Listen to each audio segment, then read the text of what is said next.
నీకేంట్రా పొయ్యికాడ ఆకుమడి అంటారు.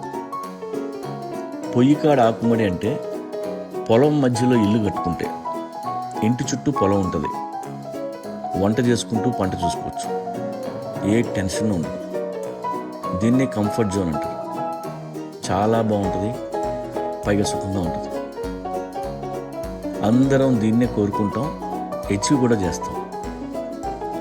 ఒక్కసారి ఆ సుఖం చూసినాక అందులో నుండి కదలం. దానివల్ల మన గ్రోత్ ఆగిపోద్ది, మన లైఫ్ లిమిటెడ్ అయిపోద్ది.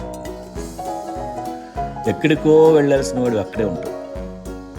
నేను కంఫర్ట్ జోన్లో చేసిన సినిమాలన్నీ తేడా చేశాయి. ఆ జోన్ నుండి బయటకు వస్తే కానీ నిజమైన సక్సెస్ రాదని తెలుసుకున్నాను. మనం చేసే పని రొటీన్ అని ఫీల్ అయిన ప్రతిసారి దాన్ని కొత్తగా చేయడానికి ట్రై చేయాలి.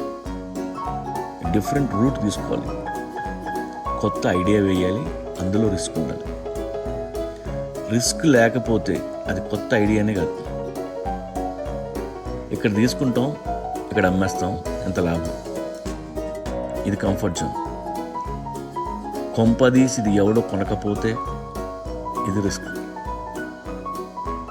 మనం ఎప్పుడూ చిన్న రిస్క్లోనే ఉండాలి. రిస్క్లో అలర్ట్గా ఉంటాం, క్రియేటివ్గా ఆలోచిస్తాం, తెలియకుండా మోర్ ఎఫర్ట్ పెడతాం. ఆ ఎక్స్ట్రా ఎఫర్ట్ వలన ఎక్స్ట్రా మైలు పరిగెడతాం. అప్పుడు వచ్చిన సక్సెస్ వేరే రేంజ్లో ఉంటుంది. నువ్వు సూపర్ స్టార్ అయిపోతావు. కంఫర్ట్ జోన్ బ్యాచ్ అంతా నీ వెనుకుంటారు, నువ్వెక్కడో ఉంటావు.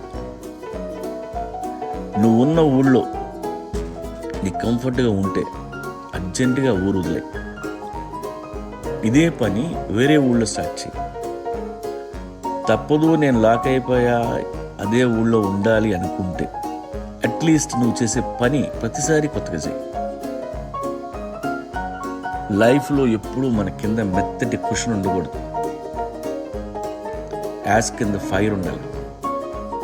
ఓవెన్ మీద కూర్చుంటేనే మజా, కింద కాలుతుంటేనే కరెక్ట్గా ఉంటాం. అందుకే నువ్వే మంట పెట్టేసుకుని దాని మీద కూర్చో.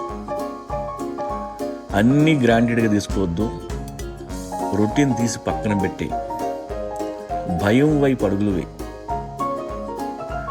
నువ్వు చేసే కొత్త పని మొత్తం నీ కంట్రోల్లో ఉండకూడదు. స్ట్రేంజర్స్తో మాట్లాడు, get more information, make a plan. ఏదైనా తేడా జరిగితే నువ్వే అకౌంటబుల్ అయి ఉండాలి. అలా పెట్టుకో. ఎప్పుడూ రెస్పాన్సిబిలిటీ నుండి ఎస్కేప్ అవ్వద్దు. మైండ్ ఎప్పుడూ పాజిటివ్గా పెట్టుకో. ఇలా కొత్తది ట్రై చేయడం వల్ల కొంపలేం అంటుకో, ప్రాణాలు పోవు. బట్ ప్రతిరోజు ఎగ్జైటింగ్ ఉంటుంది. మీరు ఎంప్లాయ్ అయితే ఉన్న జాబ్ని కొత్తగా చేయండి, లేదా కొత్త జాబ్ చేయండి. పిట్టగోడ తెలుసు కదా. పిట్టగోడ మీద నడుస్తున్నప్పుడే ఆచి తూచి అడుగేస్తాం. నోట్లో నుండి ఒక్క మాట నాన్ సెన్స్ రాదు. ఒళ్ళు దగ్గర పెట్టుకుని ఉంటాం. కొంచెం గాలేసినా తెలుస్తుంటుంది. మరీ భయంగా ఉంటే మెల్లగా బేబీ స్టెప్స్ అలా వేసుకుంటూ వెళ్ళాలి. ఇందుకే నేను ఊరు వదిలిపోయా. మీరు కూడా పోండి.